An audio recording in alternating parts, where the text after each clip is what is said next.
that matter with these simple steps. Rescan your Digi boxes and look for Highland TV on the list. Make sure to reposition your antennas for those watching through digital smart TVs. Catch us beyond the screen through our social media platforms on the Regional News Group Luzon Facebook page and RNG Luzon YouTube channel. So hit that notification bell for more updates. Gusto mo bang maging updated sa balita at mapasaya ang inyong araw? I-scan ang inyong mga Digibox at hanapin ang Highland TV. Ang aming channel nakadepende sa inyong lokasyon. Para naman sa mga gumagamit ng free TV o digital smart TV, iposisyon ang inyong antena sa labas ng bahay at hanapin ang Channel 44. Pwede rin kaming subaybayan live sa Regional News Group Luzon Facebook page at RNG Luzon YouTube channel. Araw-araw tumutok para sa mga balita, latest updates at kulitan tuwing umaga.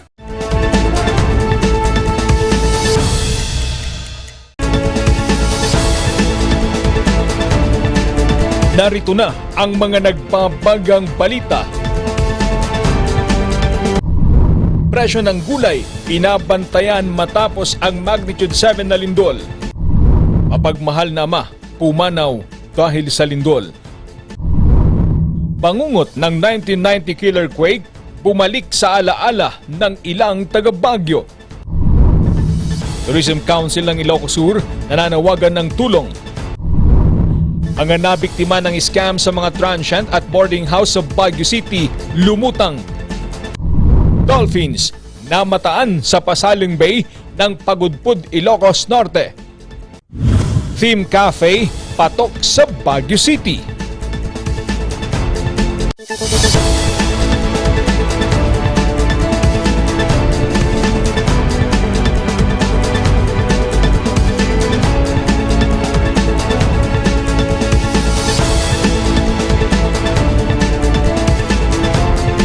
Mula sa Highland TV News Center Baguio, ito ang Luzon Headlines. Naimbag nga rabii amyanan a Luzon. Hatid namin ang mga pinakabago at mainit na balita. Binabantayan ngayon ang presyo ng mga gulay mula sa Benguet matapos magsara ang ilang kalsada sa probinsya dahil sa magnitude 7 na lindol. Magbabalita, Charles Limon. Sa pagtama ng lindol, agad na nagsara ang ilang kalsada sa Benguet. Ito'y dahil sa kabi-kabilang pagguho ng lupa. Kaya pinangangambahan ang pagtaas ng presyo ng gulay mula sa probinsya.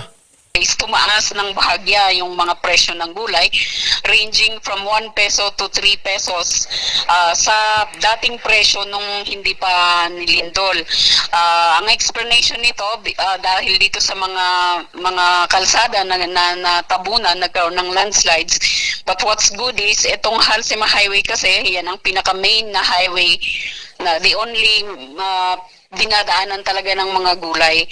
Ang repolyo na naglalaro noon sa 10 to 14 pesos kada kilo, pumalo sa 15 to 17 pesos. Ang Chinese cabbage o wombok na dating 10 to 13 pesos, pumalo sa 13 to 16 pesos. Ang patatas na 18 to 38 pesos, tumaas ng 22 to 41 pesos. Pumalo naman sa 12 to 14 pesos ang sayote mula sa dating presyo nito na 8 to 10 pesos. At ang beans na dating 45 to 65 pesos, pumalo sa 49 to 70 pesos. Kaya para hindi maantala ang pagbibiyahe ng mga gulay, agad umarangkada sa clearing operation ang pamahalang panlalawigan. Nung nagsettle na, nagbukas na sila ng mga kalsada. Kasi mayroon naman yung mga equip ng mga municipalities.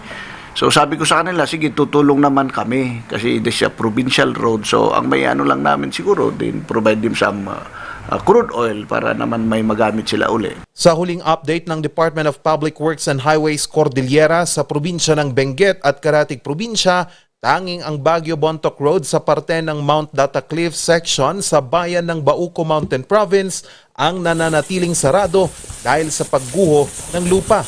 Kaninang alas 12:30 ng tanghali, nakunan sa kahabaan ng Talatak, Barangay Poblasyon, Kibungan, Benguet ang panibagong pagguho ng lupa.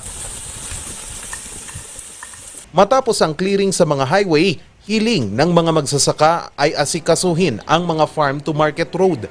Hiling pa ng mga magsasaka, huwag samantalahin ng mga middlemen sa Maynila ang sitwasyon upang pataasin ang presyo ng gulay sa NCR. Pero we would also like to warn, sana yung mga middlemen, lalo na sa Metro Manila, ay huwag abusuhin yung sitwasyon. Baka mamaya, ang mangyayari na naman dyan, gagamitin na rason ang lindol para sila magpataas ng presyo ng gulay sa merkado sa Metro Manila. Sa ngayon, hindi muna makapagbigay ng report ang Department of Agriculture Cordillera sa assessment ng mga farm-to-market roads sa probinsya habang kinoconsolidate pa ang mga report mula sa 13 munisipyo. Charles Nicolimon para sa Luzon Headlines. Sa kaugnay na balita, patuloy na bumabangon at nananatiling matatag ang Benguet matapos ang lindol. Magbabalita, Randy Guzman. 14 pamilya na binubuo ng 46 na residente ng Benguet ang kasalukuyan pa ring nasa evacuation center. Kasama ang kanilang mga bahay sa 264 na partially damaged at 3 totally damaged sa nangyaring lindol noong nakaraang Miyerkules. Yeah, it's unfortunate na may mangilan-ngilan po tayo, no? Yung ni-report po natin yung observation natin nung talagang meron na yung tremors, meron pong mga preemptive evacuation. So ito po yung talagang nag-evacuate lang, of course, para lang just to make sure na they are safe. No? Tiniyak naman ni Governor Melchor Diclas na sapat ang pondo para sa tulong na ibibigay sa mga residente. Kain muna nila yung mga talagang tinamaan at sa ngayon kaya pa naman natin yung mga epekto nito sa atin. So huliin na lang tayo. Unahin muna yung talagang nasalanta ng grabe. Pero sana lang daw ay mabigyan ng national government ng assistance ang pamilya ng 3 namatay.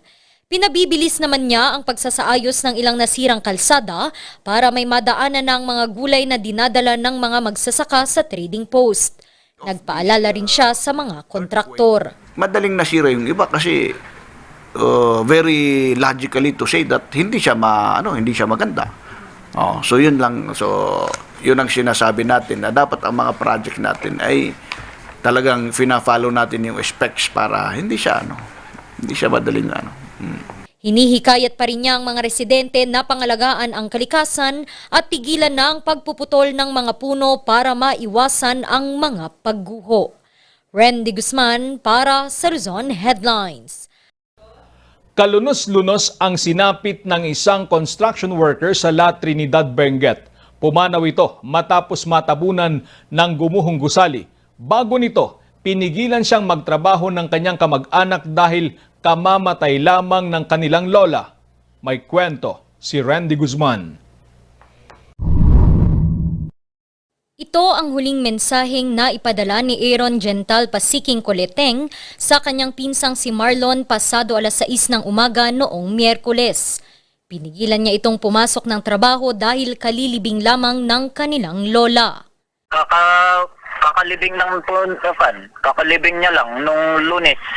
Sinasabi ko kasi sa kanya na kahit sa Thursday na lang kasi halos lahat tayong magpipinsan dito. Nandito tayo, magbanding tayo naman kasi hindi na ito maulit-ulit. Sabi kong ganun. Pero pumasok pa rin si Aaron para magtrabaho sa itinatayong gusali sa Barangay Central, Buyagan, La Trinidad, Benguet.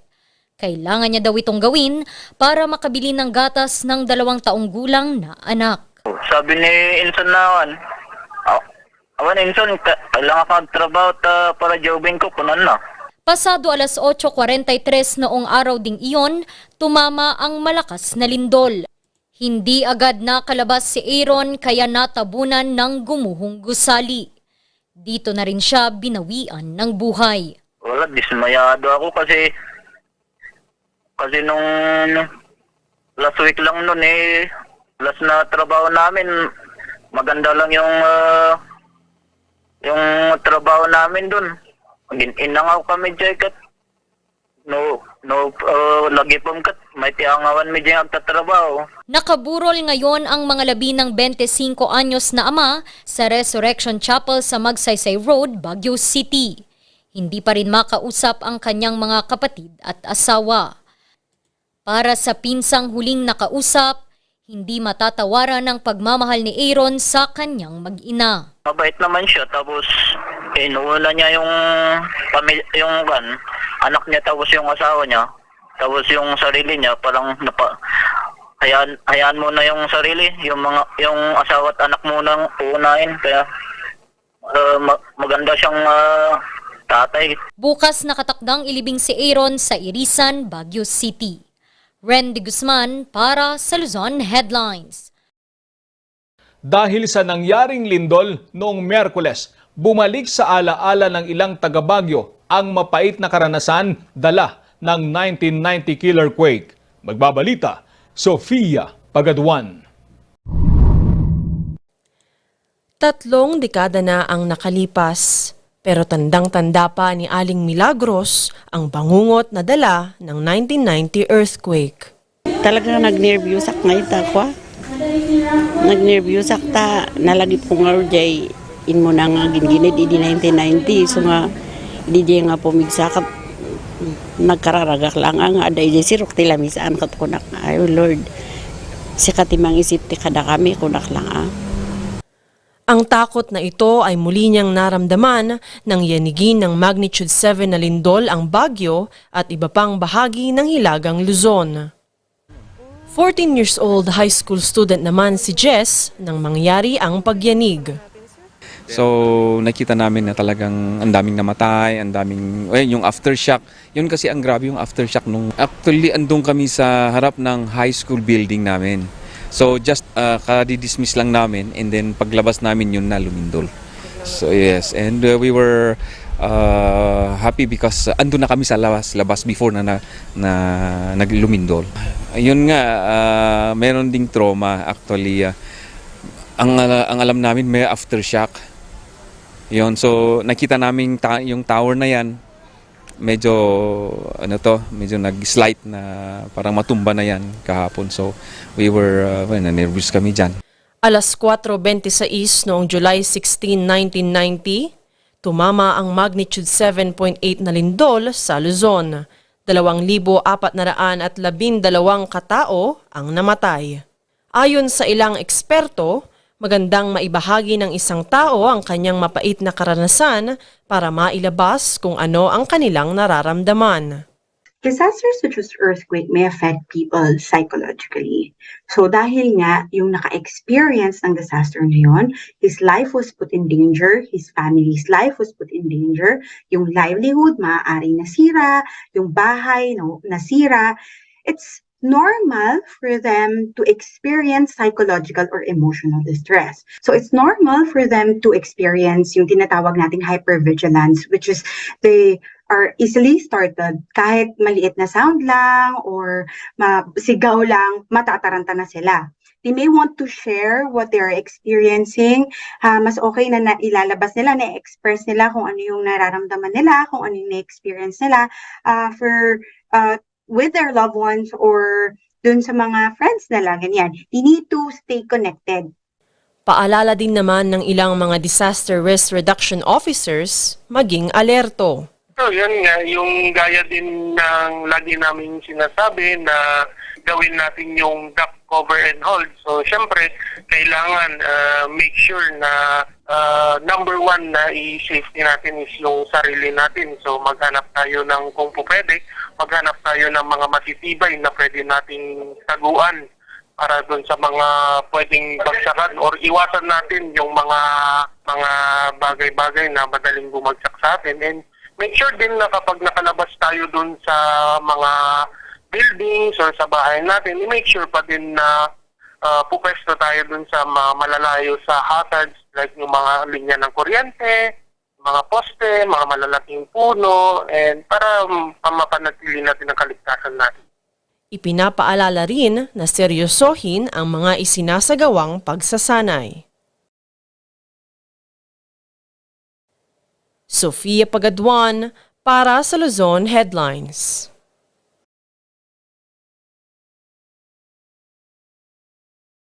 Humihingi naman ng tulong sa nasyonal na pamahalaan ang Provincial Tourism Office ng Ilocos Sur para sila'y maalalayan sa pagsasaayos sa mga nasirang tourist attraction at heritage site. Ang detalye sa report ni Randy Guzman.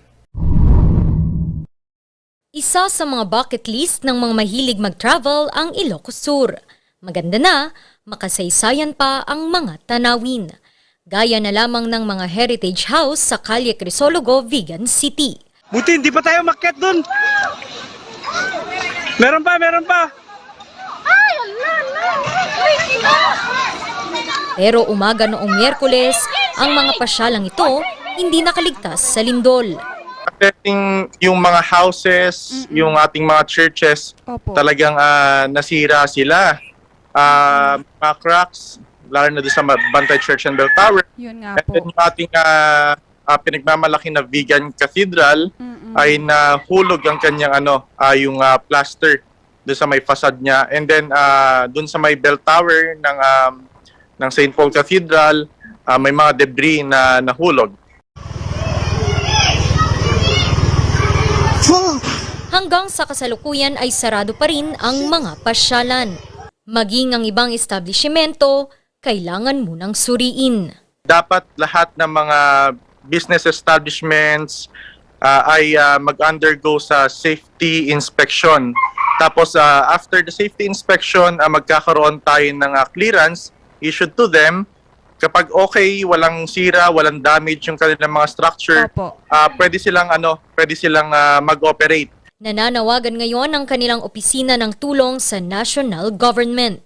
Sana matulungan ng national government kung ano yung mga pwede namin gawin, technical assistance, fund assistance, and sana immediate yung tulong ng NCCA, NHCP, and other government agencies para mapabilis yung recovery ng aming heritage. Nauna nang nangako ang National Museum of the Philippines ng suporta at tulong sa pagpapanumbalik ng ganda ng mga simbahan at heritage sites sa Ilocos Sur. Randy Guzman para sa Luzon Headlines. Balik sigla na ang biyahe ng mga kalesa sa Lawag City. Kasunod ito ng muling pagbubukas ng turismo. Ang kwento sa report ni Janelle Dumayag.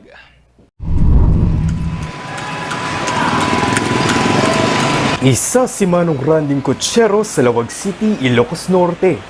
30 taon niya na itong hanap buhay. Kalagito yung mamkit na pintas basit at adal daw nga mayat sa tiyempo na iti aldaw ti kenda. Kabasitan ng kababamit tali magas kalagito yan. Di ko akit di kampe makasagasot agyawid kami siksib. Gubak to zero kampe no po. Sa kabila ng modernisasyon, patok sa mga residente at mga turista ang pagsakay ng kalesa. Life and culture here in the Philippines will never be the same without the kalesa. And it is a part of the Philippine history, and its significance cannot be overstated. Regardless of modernizing issues, the kalesa will always provide a unique and ecologically beneficial form of transportation. Nang palaus unay tiragsak ko nga nakalugan iti kalesa tananipod. Bakit tinapalabas iti manong atawen? Itaman laingen iti pinaka-experience ko nga aglugan ti mesa nga kalesa. Ken mayat iti aglugan iti kastoy tano mesa pa nga matulungam iti nababayag nga kotsero. Ken talaga nga mesa iso na nga Ilocano pride. Habang namamasyal sa gabi ang mga turistang sakay ng kalesa, dagdag atraksyon sa kanila ang mga pailaw sa lungsod. Janelle Dumayag para sa Luzon Headlines. Sa Ilocos Norte pa rin, umaaray ang mga mamimili sa patuloy na pagtaas ng presyo ng mga bilihin. Pasakit daw ito sa kanila lalo na't wala pang pagtaas ng sweldo. Magbabalita, Alondra Cayetano. Bukod sa mga gulay na sagana sa Ilocos Norte, tumaas na rin ang presyo ng mga prutas sa mga palengke ng Ilocos Norte gaya na lamang sa bayan ng Batak. Natumal ti agla ko nga itata nga talaga ma'am. Hangkasli di madi pa nag-COVID, so maya ti agla ko. Ngayon itata na rigat, awan unay tao nga gatang. Tumaas, ampalaya, talong, ganun. Tumaas na. Noon, 20 pa yung sayote, ngayon na 40. Mula sa 1,600, pumapalo na sa 2,100 pesos ang kada kahon ng Fuji apple.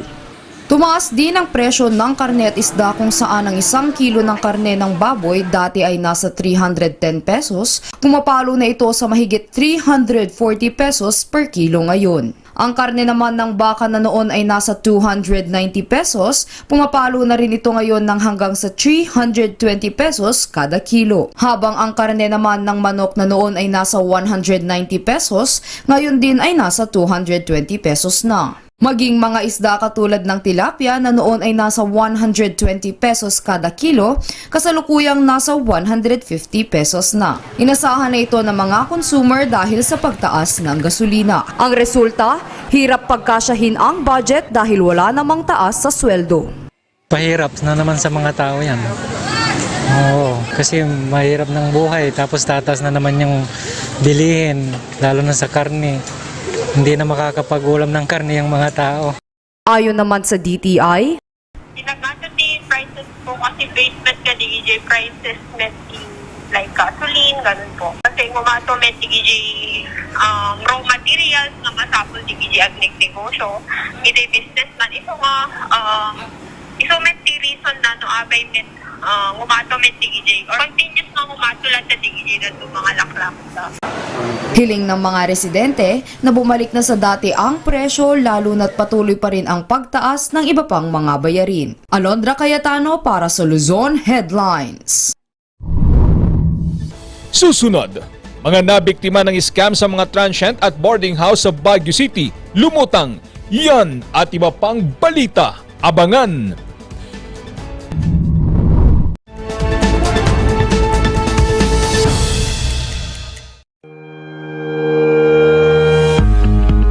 The Baguio Country Club, the first and only 5-star mountain resort in the Philippines, is fully equipped and ready to welcome you back. The club has thoroughly worked on adapting to the new normal. The usage of any of the facilities and amenities of the club is governed with specific rules, regulations, and procedures in accordance to the medical, physical distancing, and disinfecting protocols. And as you return back here to your second home and make new memories with us, we assure you that at the Baguio Country Club, you do not have to worry because we can assure you that the club continuously puts great importance to the health, safety, and wellness of its members, guests, and employees. Coronavirus. Dahil dito, may mga bagay na hindi mo na magagawa. Ngunit, may katuwang ka. PDA or Pau de Arco Herbal Capsule na may antiviral quercetin at immunity booster. Mag-PDA or Pau de Arco Herbal Capsule araw-araw para iwas sakit, iwas virus. PDA. Proteksyon, depensa, alay sa kalusugan. PDA or Pau de Arco Herbal Capsule is available in all leading drugstores nationwide. Another quality product of Aldrich Corporation.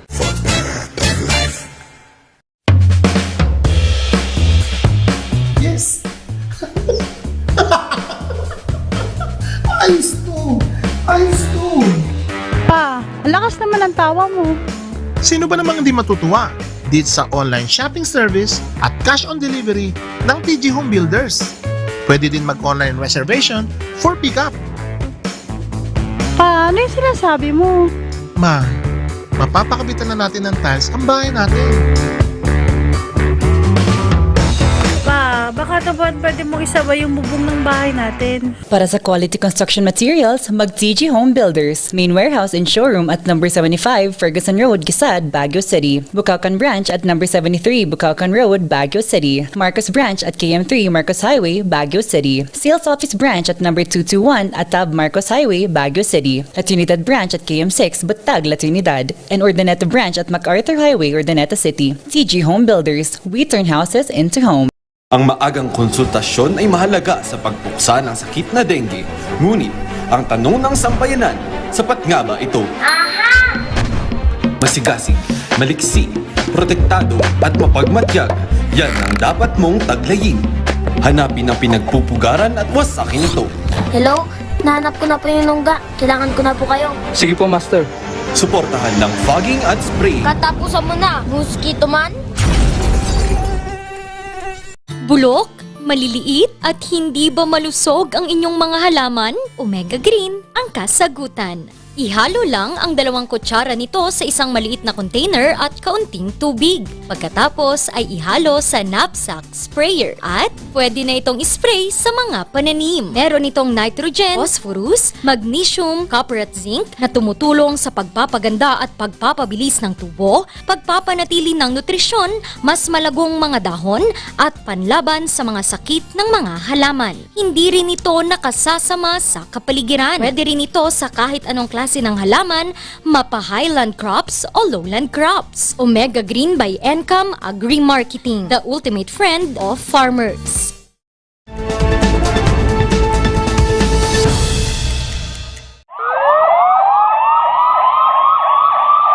Lumutang ang mga karagdagang biktima ng suspect sa likod ng bogus na transient at boarding house sa lungsod ng Baguio.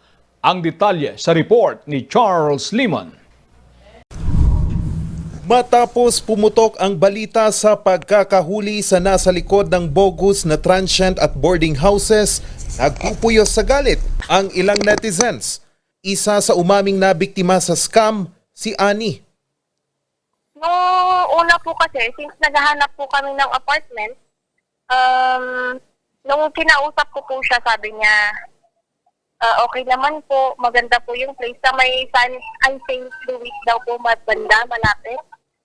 In-offer niya po sa akin yung apartment ng 9,000 per month.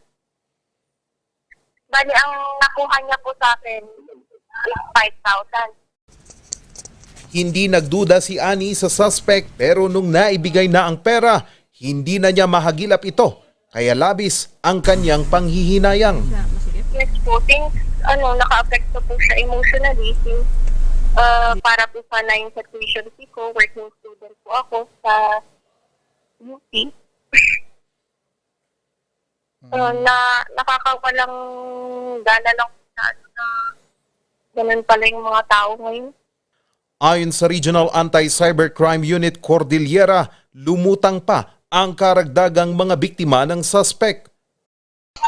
Simula po kahapon po, nung naipalabas po yung news o yung video, may mga nag-chat po sa Facebook namin and may pumunta din kahapon at isa pa kaninang umaga mismo dito sa office. Ayon sa pulisya, posibleng dadami pa ang mga lulutang na mga biktima sa pagkakahuli nito. Pero tinitignan ng Anti-Cybercrime Unit ang mga posibleng kasabwat nito. So may possibility kasi na marami pang tao or maraming grupo yung gumagawa nito at hindi lang yung nahuli natin na suspect ang may alam ng modus na to. Nakabukas naman ang Regional Anti-Cybercrime Unit Cordillera para sa mga karagdagang reklamo ukol sa suspect o sumbong sa nasabing scam. Charles Nicolimon para sa Luzon Headlines. Sa Pampanga, linamon ng apoy ang isang commercial building. Magbabalita, Gracie Rutaw. Wala na pong tubig, no? Wala. Pati kabilawan, nasunog eh. Nadamay, pati yung sa dental. Gahiganting apoy ang lumamon sa isang commercial building sa Henson Street, corner San Francisco sa Barangay Agapito del Rosario, Angeles City, Pampanga kaninang umaga. Sa video nakuha ni Joel Guzman Valencia, bukod sa malaking apoy, dinig din ang putukan na pinaniniwala ang galing sa mga lata ng pintura at thinner sa nasusunog na establishmento. Sa kuha naman ni Jasmine Dimple, kita ang pagbalot ng makapal na usok sa daan malapit sa pinangyarihan. Bahagya namang bumigat ang daloy ng trapiko sa lugar. Nagpadala na si Angeles City Mayor Carmelo Pogi Lasatin Jr. ng mga medical teams mula sa ACDRRMO at iniutos ang agarang paglikas ng mga residenteng nakatira malapit sa pinangyarihan. Patuloy pa rin ang investigasyon ng BFP sa posibleng pinagmulan at ang kabuuang danyos ng nangyaring sunog na umabot sa ikatlong alarma. Gracie Rutaw para sa Luzon Headlines. Samantala, tiniyak ng pamahalaan na mabibigyan ng tulong ang pamilya ng mga overseas Filipino workers na apektado ng lindol. Magbabalita, Sofia Pagaduan. 7 taon ng OFW si Christy sa Lebanon. Dahil na rin sa krisis na nangyayari sa bansa, aminado siyang nahihirapan na rin siya. Mababa lang yung sahod, yun lang ang ano talaga. Mababa lang. Dapat 400 na yung sahod ko kasi nga by kontrata yung bumalik na ako sa kanila. Tapos yung ganito nga, krisis na rito, binaba nila po. Hindi naman daw siya makauwi ng basta-basta. Naisip ko yan, kaso nga lang, inisip ko rin, baka mahirapan ako pagka ano na ulit. Ayun ang inisip ko. Naisip ko talaga yan na umuwi. Mas nangamba pa si Christy dahil na rin sa nangyaring lindol kamakailan. Nangako naman ang Department of Migrant Workers na magbibigay sila ng tulong sa pamilya ng mga OFW na apektado ng lindol. 20 milyong piso ang inilaan para rito. Ilang mga kawani na rin ng OWA Cordillera ang bumisita sa Abra upang makapagsagawa ng initial assessment sa mga OFWs na apektado. 133 na ang nabigyan ng tulong pinansyal. The right to come home, be reunited with the family, at every instance when calamity strikes, when a war breaks out, when rights are violated, when human dignity is diminished. So, the One Repat Command Center will work as a unified mechanism and also as a physical manifestation of the department's priority agenda, which is to help our distressed OFWs.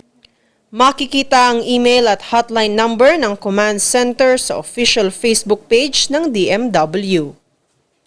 Sofia Pagaduan para sa Luzon Headlines. Kinagigiliwan ngayon ang mga dolphins na namataan sa Pasaleng Bay, Pagudpod, Ilocos Norte. May paliwanag naman ang ilang eksperto kung bakit napadpad sa lugar ang mga dolphin. May kwento po si Lian Zaira Calderon. Habang namamasyal sakay ng bangka, namangha si Emil Kalina nang bumulaga sa kanya ang tinatayang 10 dolphins. Habang tumatakbo yung bangka namin, parang may lumundag na isda. Akala namin is blue marlin, kaya sinundan namin. And then nung malapit na kami, ayun, nagpakita naman na yung mga kasama ng mga dolphins. Hindi ito ang unang beses na may nakitang dolphins sa nasabing lugar. No summer kaduan na. Iti stoy nga tiyempo. Pakita dano ko diyan. No dedeg. Tutudo mo itadadam at nalinak tibay bay. Han nga kankanayon. Ayon sa mga residente, ni minsan ay hindi sila nagtangkang hulihin ang mga dolphins. Ever since po parang wala pa po akong na-witness na nanghuli ng dolphins dito sa amin. And sa batas din po, di ba, bawal din po sa manghuli ng dolphins, pagkatay o paghuli ng mga yon. Yung abrupt change ng physicochemical parameters sa area, that's possible.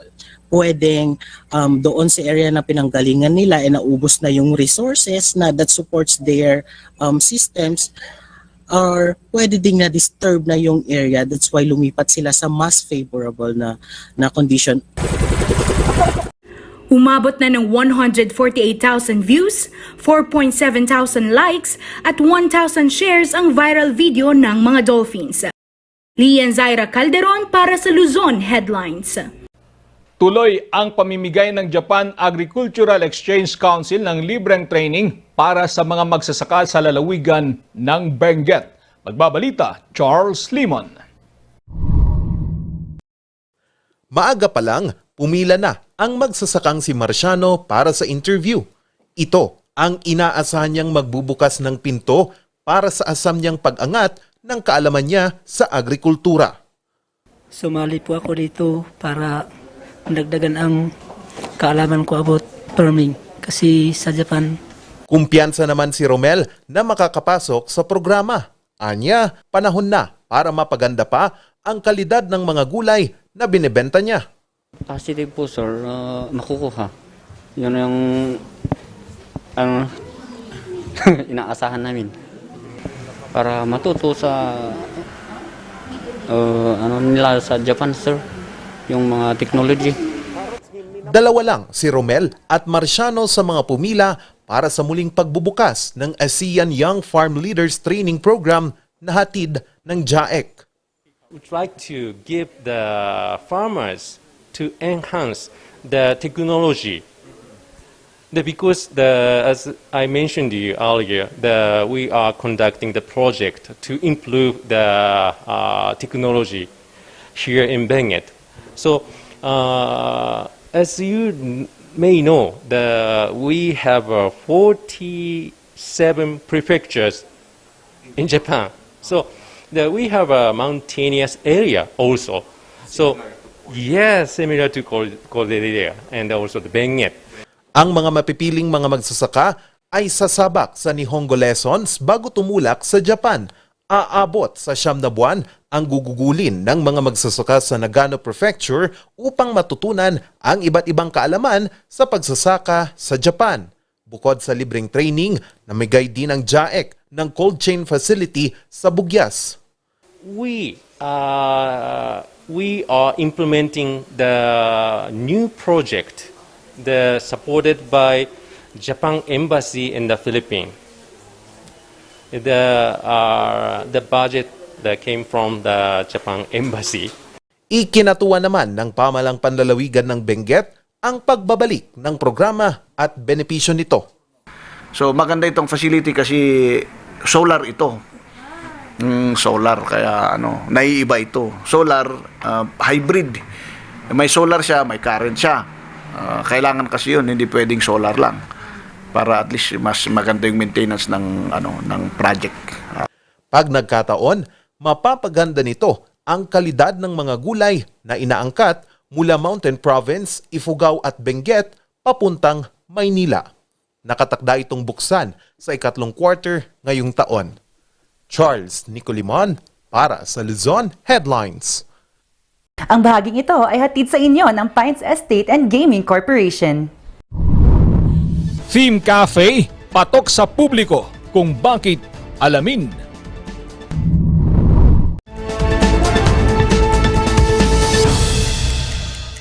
Ang maagang konsultasyon ay mahalaga sa pagpuksa ng sakit na dengue.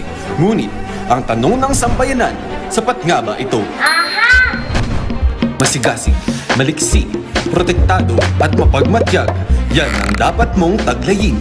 Hanapin ang pinagpupugaran at wasakin ito. Hello? Nahanap ko na po yung nungga. Kailangan ko na po kayo. Sige po, Master.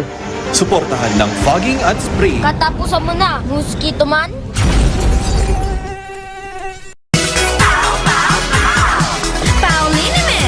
Masakit ba ang likod, ang kasu-kasuan? Namimitig o masakit ang iyong kalamnan? May rayuma, arthritis o nahihilo? May stiff neck, flatulence o masakit ang ulo? Sa Paulinimen, yung haway, garantisado. Paulinimen, isang pahid ka lang. Dahil walang out sa Pau! Sa milk din ng batang 90s, taratati lang i-try. Ang batang 90s milk tea, di ka magsisisi, promise. Sa milk din ng batang 90s. Mazar Music offers a complete line of musical instruments.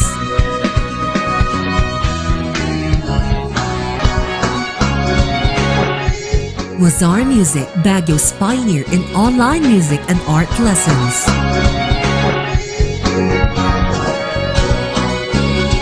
Mazar Music, bringing music closer to your hearts.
Best sellers that we have are the pork sisig, sizzling liempo, quarter leg, and then we have the sizzling beef pares as well.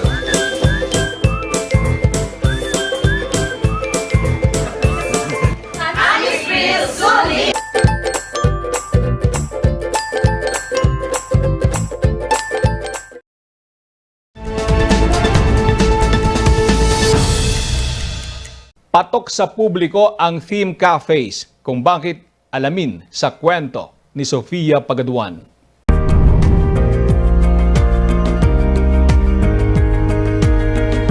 Pagpasok pa lamang sa cafe na ito, tila babalik ka sa pagkabata.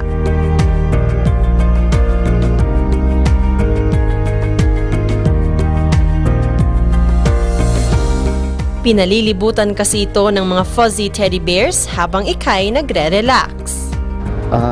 Ang cute kasi ng tas hinanaman namin sa pangalan na fuzzy, ganun.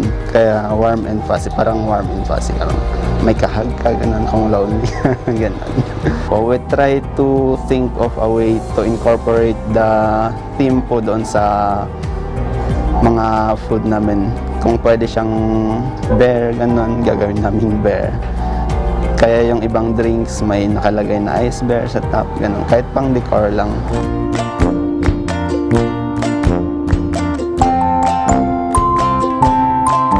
Dahil din sa mga bear-shaped cookies, drinks with bear-shaped ice cubes, at kahit mga bear-shaped na mga cups, bata man o matanda ay nahuhumaling dito.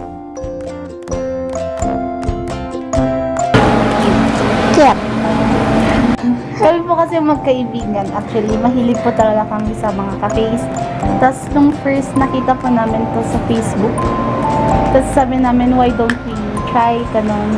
So, trinay namin, and then, sakto lang din naman po nung face. Okay lang din po yung, ang cute. Ang cute kasi nung po. Yung parang kinaibahan is, yung lahat ng form, may bear, ganun. Cute. Ito lang yung Bear Team Cafe na hindi lang pambata, pwede rin po sa any ages. At pasok din siya sa mga magjowa na gustong mag-hangout together. Ang mga themed cafes na tulad nito ay sikat sa mga customers dahil nakapagbibigay ng aliw.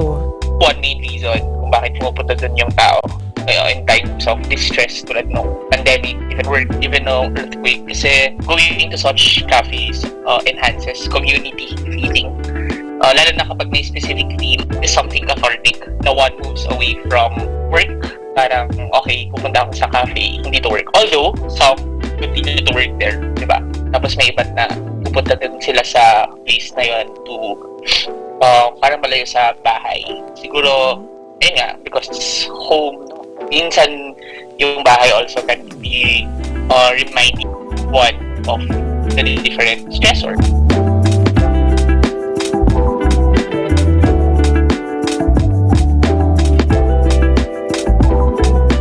Sofia Pagaduan para sa Luzon Headlines.